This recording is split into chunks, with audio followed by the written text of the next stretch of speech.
एक बार की बात है। एक छोटे से गांव में रामचंद्र नाम का एक अमीर व्यापारी रहता था।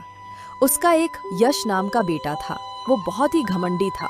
अपना पूरा दिन बस दोस्तों के साथ खेलने में बिताता था। एक दिन बेटा यश, अब अपनी पढ़ाई पर भी ध्यान दिया करो। तुम अब बड़े हो रहे हो। अब पूरा दिन अपने दोस्तों के साथ मत घुमा करो।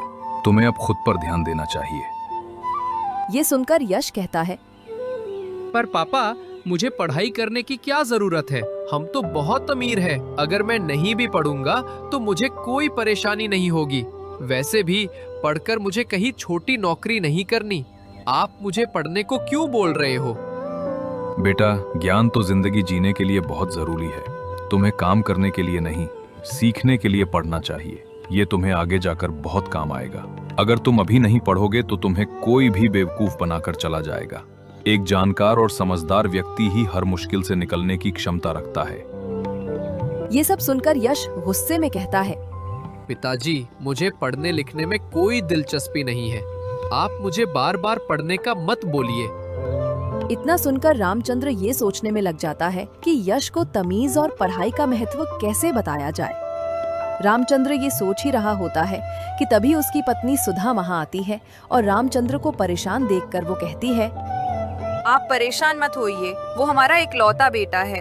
हमने उसे बहुत लाड प्यार से पाला है। थोड़ा बड़ा होगा तो आराम से सीख जाएगा।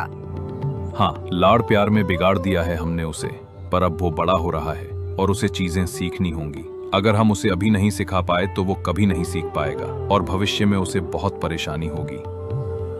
मेरे पास एक तरीका है। हमें उसे हमसे दूर भेजना होगा और उसके दोस्तों से भी, ताकि वो बाहर जाकर पढ़ सके। पर यश हमारा इकलौता बेटा है। क्या तुम उसके बिना रह पाओगी? हाँ, उसके भविष्य के लिए हमें ये करना ही पड़ेगा। वो हमसे नफरत करने लगा है तो उसे दूर भेजकर सिखाना ही होगा। हमारे पास यही तरीका है। तुम्हारा विचार बहुत अच्छा है, पर हम उसे भेजेंगे कहाँ? हम उसे आचार्य विष्णु जी के पास भेजेंगे। उन्होंने हमें भी पढ़ाया था। अगर यश उनके साथ रहेगा तो मुझे यकीन है कि सीख कर ही आएगा। ठीक है सुधा, मैं आचार्य विष्णु जी से बात करता हूँ। अगले दिन सुधा यश को आचार्य विष्णु के पास जाने के लिए मना लेती है और यश उसके पापा के रोज रोज परेशान करने से वहां जाना अच्छा है सोचकर हाँ कर देता है। रामचंद्र आचार्य विष्णु को उसके आने का पत्र भिजवा देता है। अगले दिन रामचंद्र यश को लेकर आचार्य विष्णु जी की कुटिया जाता है। आचार्य विष्णु जी अपनी पत्नी रश्मि और छोटे बेटे गणेश के साथ रहते थे। रामचंद्र अपने बेटे को आचार्य के पास छोड़कर चला जाता है। रश्मि, मुझे लगता है हमारे बेटे गणेश की भी उम्र हो गई है। हमें उसे भी अब शिक्षा देना शुरू कर देना चाहिए। ये सुनकर आचार्य की पत्नी कहती है, हाँ, आप सही कह रहे हैं। मुझे भी लगता है कि हमें अपने बेटे को भी साथ में सिखाना चाहिए।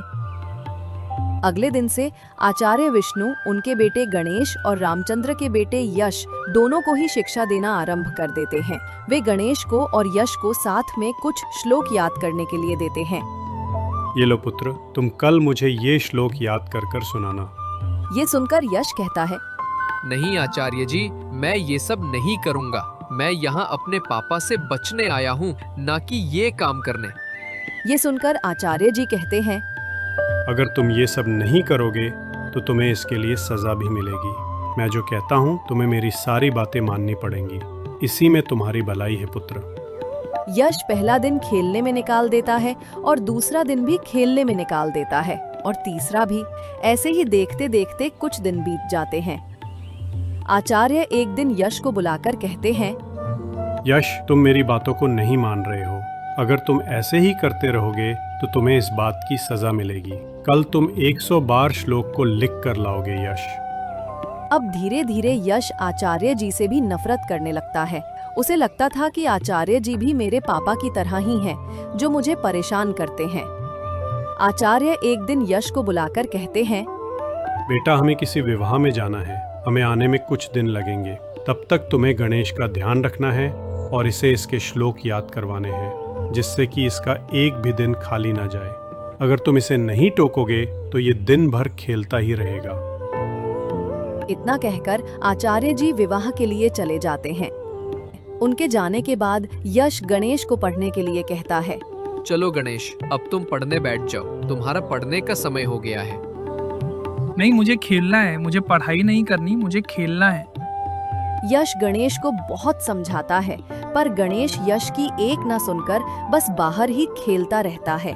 इससे परेशान होकर यश गणेश के पास जाकर उससे कहता है, मैं आखिरी बार बोल रहा हूँ, इसके बाद तुम्हें मेरी बात ना मानने की सजा मिलेगी। मुझे सब मंजूर है, पर मुझे खेलने दो। यश का गुस्सा हद से ज्यादा बढ़ जाता है। वो गणेश को बहुत जोर से थप्पड़ मारता है, जिससे कि गणेश का गाल लाल हो जाता है। इसके बाद गणेश एक कोने में जाकर कॉपी लेकर बैठ जाता है और अपने श्लोक याद करने लगता है। उधर गणेश को मारने के बाद यश को बुरा लगता है। वो सोचता है, अगर आचार्य जी को पता चला तो वो मुझे माफ नहीं करेंगे। अगले दिन आचार्य जी आ जाते हैं और गणेश दौड़कर तुरंत अपनी माँ के पास जाकर बोलता है, माँ, यश भैया ने मुझे चांटा मारा। रश्मि गणेश का गाल देखकर समझ जाती है और कहती है, ये तुमने क्यों किया?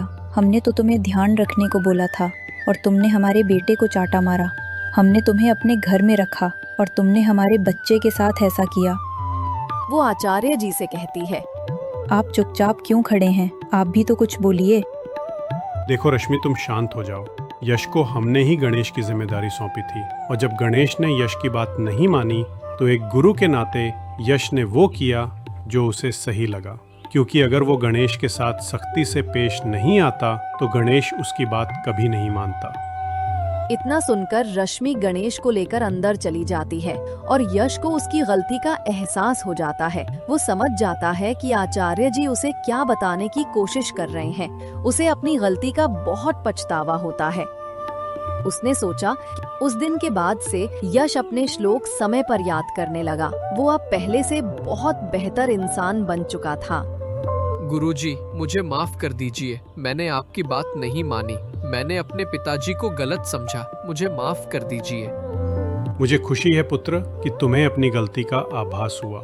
मैंने तुम्हें तुम्हारी गलती का पश्चाताप करवाने के लिए ही तुम्हें ये काम सौंपा था, ताकि तुम समझ पाओ कि माता पिता हमारे सबसे पहले गुरु होते हैं और वो हमारा कभी गलत नहीं सोचते। वो जो भी कहते या करते हैं उसमें हमारी भलाई ही छिपी होती है। उस दिन के बाद से यश अपने श्लोक समय पर याद करने लगा। वो अब पहले से बहुत बेहतर इंसान बन चुका था।